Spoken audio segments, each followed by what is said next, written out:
Honorable Election Commissioner Dr. Sukhbir Singh Sandhu ji, Honorable Election Commissioner Dr. Vivek Joshi ji,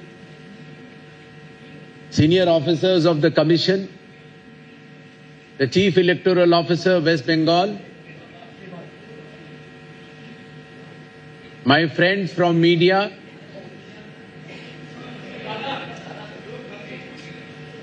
and through you, पश्चिम बंगेर शोकल मानुष के आमार शुभेच्छा। पश्चिम बंगाल के सभी लोगों को मेरी शुभेच्छा और शुभकामनाएं। आगे आने वाले वेस्ट बंगाल के चुनावों की तैयारी की समीक्षा के लिए पूरा आयोग पिछले 2 दिन से पश्चिम बंगाल में है और चुनाव की हर तैयारियों के ऊपर चुनाव आयोग ने अपनी पूरी समीक्षा की है। आपसे मिलने से ठीक पहले चुनाव आयोग ने चुनाव के आधार स्तंभ बूथ लेवल ऑफिसर्स के साथ चर्चा की। नए वोटर्स को भी सांकेतिक तौर पर एपिक कार्ड्स दिए गए और इलेक्शन के आइकॉन के तौर पर भी इलेक्शंस के आइकॉन्स को सम्मानित किया गया। जैसा आप सबको पता है, the democracy runs very deep in West Bengal. Consistently, the voting percentages have been very high. The total electors in West Bengal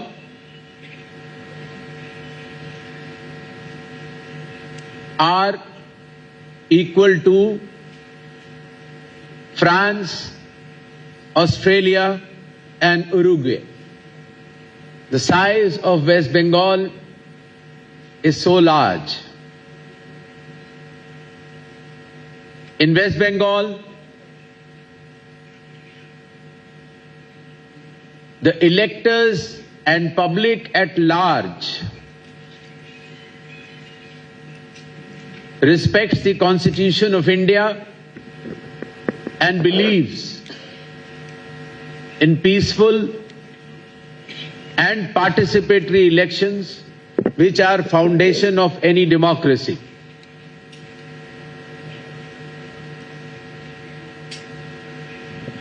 Our national song, Jan Gan Man Adhinayak Jai Hai, was composed in West Bengal by Rabindranath Tagore. Our national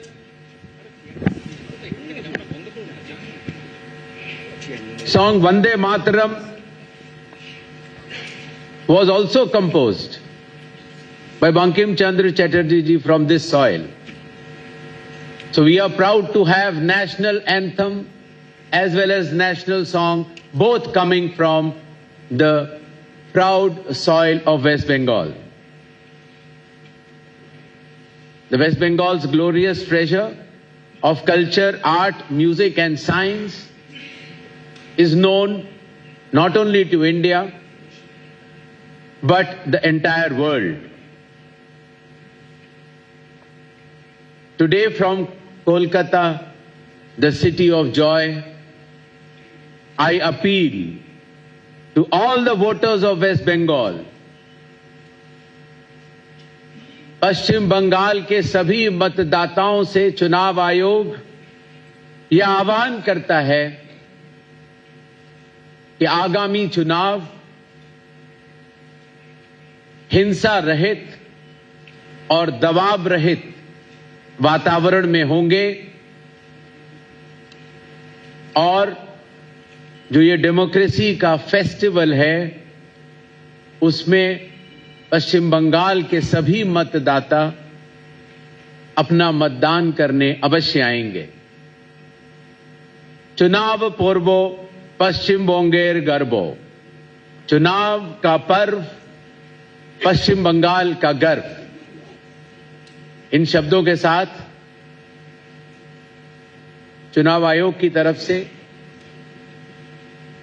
एक presentation है जिसको हम आपके समक्ष रखते हुए सभी मतदाताओं को आगामी चुनावों के बारे में बताना चाहेंगे। पश्चिम बंगाल में कुल मिलाकर 294 सीटें हैं, जिसमें कि 210 जनरल, शेड्यूल कास्ट की 68 और शेड्यूल ट्राइब के लिए आरक्षित 16 सीटें हैं।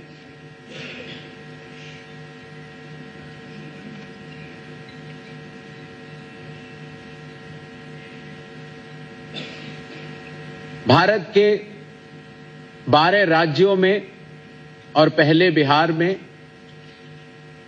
लगभग 60 करोड़ मतदाताओं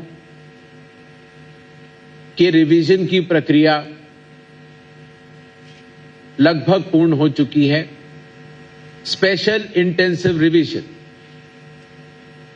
जिसका एकमात्र उद्देश्य था pure electoral rolls are bedrock of democracy. कोई भी पात्र मतदाता छूटे ना, लेकिन उसके साथ साथ कोई भी इनएलिजिबल व्यक्ति मतदाता सूची में आ न पाए। No eligible person should be included.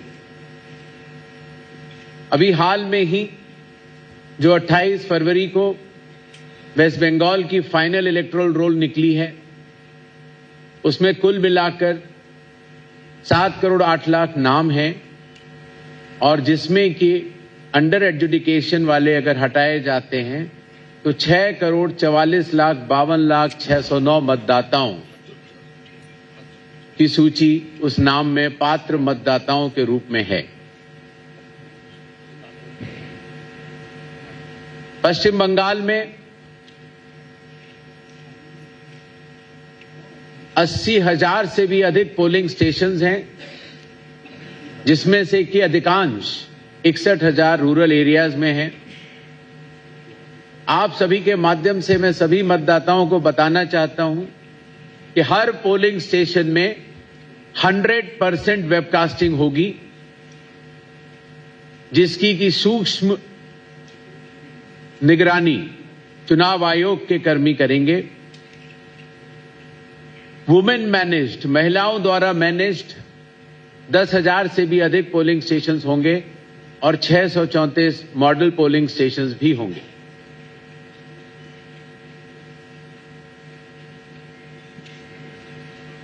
Third gender के साथ साथ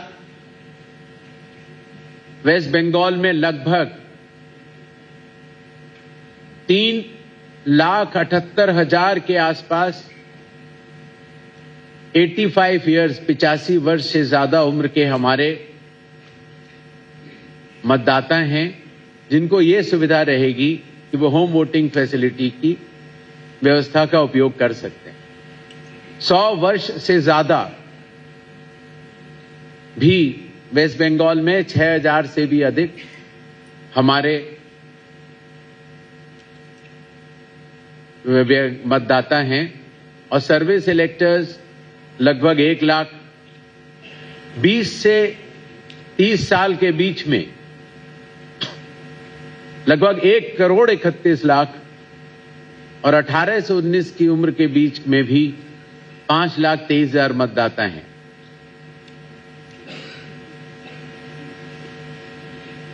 The inclusive nature of elections to be conducted by Election Commission of India in West Bengal will focus on the youth. युवाओं की भागीदारी बढ़ाने के लिए हर विधानसभा क्षेत्र में dedicated assistant electoral registration officers होंगे, जो कि कॉलेजेस में कैंपेन करेंगे। नेक्स्ट। और हमारे बुजुर्ग और सम्मानित और दिव्यांग मतदाताओं के लिए वोटिंग की सुगमता बनाए रखने के लिए चुनाव आयोग हर पोलिंग स्टेशन को ग्राउंड फ्लोर पर बनाएगा। प्रॉपर रैंप्स विद ग्रेडियंट्स होंगे, व्हील चेयर्स की व्यवस्था होगी। व्हील चेयर्स को चलाने के लिए वॉलंटियर्स होंगे और अगर कई बार किसी एक बिल्डिंग में एक से ज्यादा पोलिंग स्टेशंस हों तो कौन से पोलिंग स्टेशन में जाना है उसकी गाइडेंस देने के लिए भी वॉलंटियर्स होंगे। सक्षम मॉड्यूल के तहत जो हमारे दिव्यांग भाई बहन हैं उनको प्रायोरिटी इन वोटिंग भी रहेगी और जो हमारे 85 ईयर्स से ज्यादा उम्र के मतदाता हैं उनके लिए ऑप्शनल होम वोटिंग की फैसिलिटी भी होगी। हर पोलिंग स्टेशन पर पीने के पानी की व्यवस्था होगी। Toilets, signages, ramps, wheelchairs, help desk, voter facilitation centres, sufficient light और शेड भी होगा। हाल ही में कमीशन ने पिछले 11 महीनों में कई सारे इनिशिएटिव लिए हैं और उनमें से कुछ मैं आपको बताना चाहूंगा। मोबाइल की डिपॉजिट फैसिलिटी पोलिंग स्टेशन के गेट के ठीक बाहर रहेगी, तो जब आप वोट डालने कमरे के अंदर जाना चाहें तो बाहर मोबाइल छोड़ सकते हैं और वोट देने के बाद बाहर आके अपना मोबाइल कलेक्ट कर सकते हैं। ईवीएम पर कैंडिडेट्स की कलर फोटो होगी जिससे कि आपको अपने कैंडिडेट्स को चुनने में कोई भी दुविधा न हो। वोटिंग सुगम बनाने के लिए किसी भी पोलिंग स्टेशन पे भीड़ न हो, इसलिए किसी भी पोलिंग स्टेशन पे 1200 से अधिक मतदाता नहीं होंगे और कैंडिडेट बूथ्स 100 मीटर तक लगेंगे और हर मतदाता को हमारे बूथ लेवल ऑफिसर्स घर घर जाकर वोटर इंफॉर्मेशन स्लिप्स देंगे जिसमें कि आपके बूथ का नाम सीधे तरफ कोने में बहुत बड़े और स्पष्ट रूप से अंकित होगा और एक तरह से वो आपको वोट डालने का न्योता भी होगा। चुनाव संबंधी सारे आंकड़े ईसीआई नेट जो कि मोबाइल पर एक ऐप है उसको डाउनलोड किया जा सकता है और सारे आंकड़े आपको इस पर मिलेंगे। पहले चुनाव आयोग की लगभग 40 डिफरेंट एप्लीकेशंस होती थी, वो अब सब इंटीग्रेटेड तौर पर ईसीआई नेट पर मौजूद हैं। हर पोलिंग स्टेशन पर जैसे मैंने कहा ट्रांसपेरेंसी के लिए और एफिशिएंट मैनेजमेंट के लिए 100% वेबकास्टिंग होगी और वोटिंग परसेंटेज हर 2 घंटे पर प्रिसाइडिंग ऑफिसर्स हर पोलिंग स्टेशन से इसी ईसीआई नेट के ऐप के जरिए से भरते चलेंगे जिससे कि सभी को यह पता रहे कि कितनी पोलिंग परसेंटेज चल रही है। हर बूथ लेवल ऑफिसर को स्टैंडर्ड आईडी कार्ड दिए गए हैं और हर बूथ लेवल ऑफिसर ईआरओ और एईआरओस के लिए एनहांस रिन्यूमरेशन भी कमीशन ने अप्रूव किया है। आशा है आप सबके पास ईसीआई नेट होगा और नहीं है तो आज की प्रेस कॉन्फ्रेंस के बाद आपके जरिए सभी मतदाताओं से ये निवेदन रहेगा कि वो ईसीआई नेट ऐप डाउनलोड कर लें जिसमें कि आपके पास कैंडिडेट से रिलेटेड सारे डिटेल्स, अपने एपिक कार्ड से रिलेटेड सारे डिटेल्स, आपका पोलिंग स्टेशन कहां पर है, आपके कैंडिडेट के एफिडेविट्स, आपके कैंडिडेट किस पार्टी के हैं, पोलिंग की प्रक्रिया कैसे चल रही है, कितनी परसेंटेज ऑफ वोटिंग है और लास्ट में काउंटिंग के रिजल्ट्स भी आपको इसी एप्लीकेशन से देखने को मिलेंगे। इलेक्शन कंडक्ट करते समय भी चुनाव आयोग ने बहुत सारे नए फैसले लिए हैं जिसमें कि पोस्टल बैलेट की काउंटिंग ईवीएम के 2 राउंड से पहले ही खत्म करनी होगी और इलेक्शन संबंधित सारे आंकड़े काउंटिंग के 72 घंटे के अंदर ECI नेट के ऐप के जरिए या इलेक्शन कमीशन की वेबसाइट के जरिए सभी को ट्रांसपेरेंट तरीके से उपलब्ध होंगे। जब पोलिंग होती है और समाप्त होती है तो उस समय पोलिंग एजेंट्स, जो कैंडिडेट के पोलिंग एजेंट्स होते हैं, उनको एक फॉर्म 17C प्रिसाइडिंग ऑफिसर प्रदान करते हैं, जिसमें कि ये बताया जाता है कि उस बूथ में कितने वोट पड़े। जब ईवीएम की काउंटिंग होती है तो अगर दोनों का मिलान सुगम रूप से बढ़ता चला तो ठीक है, अगर मिलान में कोई भी गड़बड़ है तो ईवीएम की पूरी वीवीपैट की काउंटिंग की जाएगी काउंटिंग एजेंट के सामने। यही नहीं, काउंटिंग होने के बाद आने वाले 7 दिनों के अंदर प्रिस्क्राइब्ड फी के तहत अगर कोई भी लूजिंग कैंडिडेट ये चाहे कि ईवीएम की उसको जांच करनी है तो वो सुविधा भी उपलब्ध रहेगी। इतनी बड़ी व्यवस्था चलाने के लिए चुनाव आयोग ने कैपेसिटी बिल्डिंग और ट्रेनिंग फॉर एक्सीलेंस के लिए बहुत जोर दिया है। अभी जिन बीएलओ से हम मिलकर आए थे उसमें से कई बीएलओ को दिल्ली में बुलाकर ट्रेनिंग दी गई। पॉलिटिकल पार्टीज के बूथ लेवल एजेंट्स को भी ट्रेनिंग दी जाती है।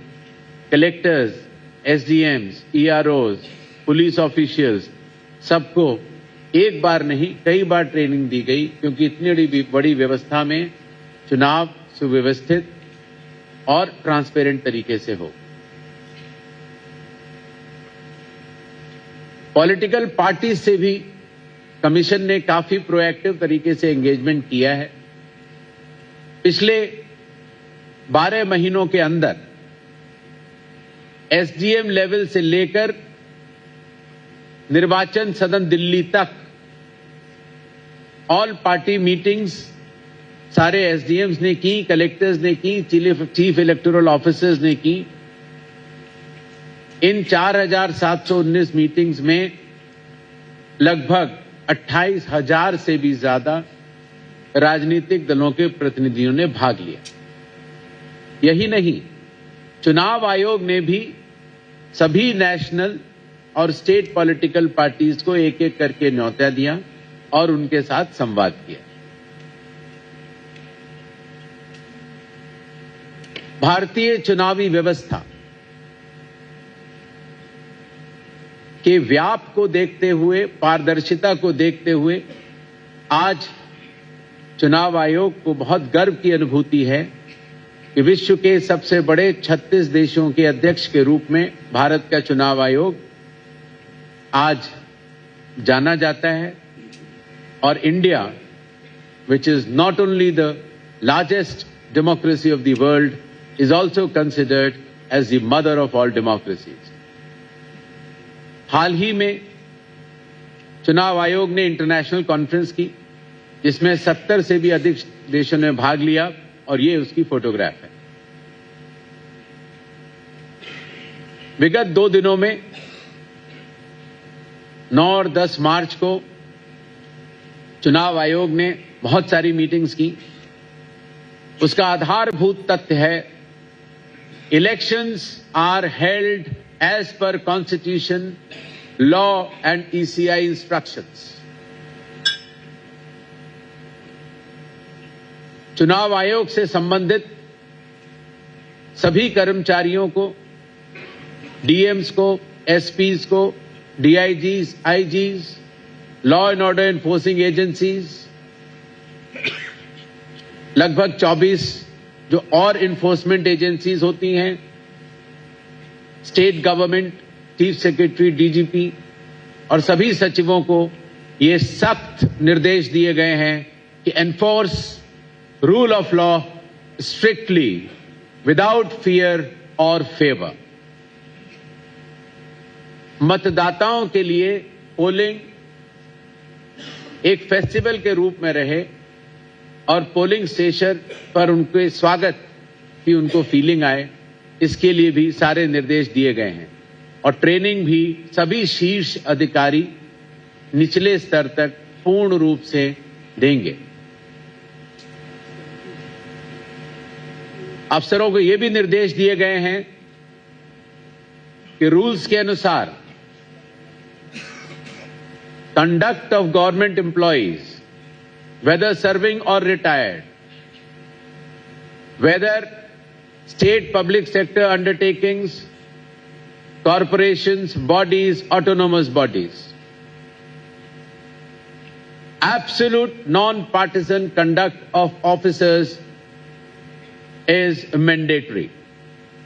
Political activities में किसी भी राजनीतिक दल या किसी भी कैंडिडेट के लिए वो लोग काम नहीं करेंगे।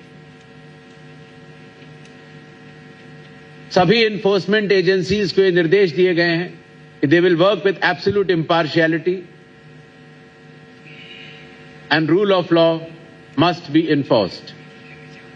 Neither cash, nor liquor, nor narcotics, nor contraband. ये कोई भी चीज चुनावों के दौरान वेस्ट बंगाल में गैर कानूनी तरीके से नहीं होनी चाहिए। डिस्ट्रिक्ट कलेक्टर्स को, कमिश्नर ऑफ पुलिस और एसपीज को ये सख्त निर्देश दिए गए हैं कि they will act with complete partiality. They will keep voters' comfort and arrangements at all polling stations in mind. The queue management अच्छी तरह से होना चाहिए, बैठने की बेंचेस होनी चाहिए, ऑप्शनल होम वोटिंग फैसिलिटी हमारे 85 ईयर्स से ज्यादा की उम्र के बुजुर्ग मतदाताओं के लिए भी और दिव्यांग भाई बहनों के लिए भी होनी चाहिए। जो भारत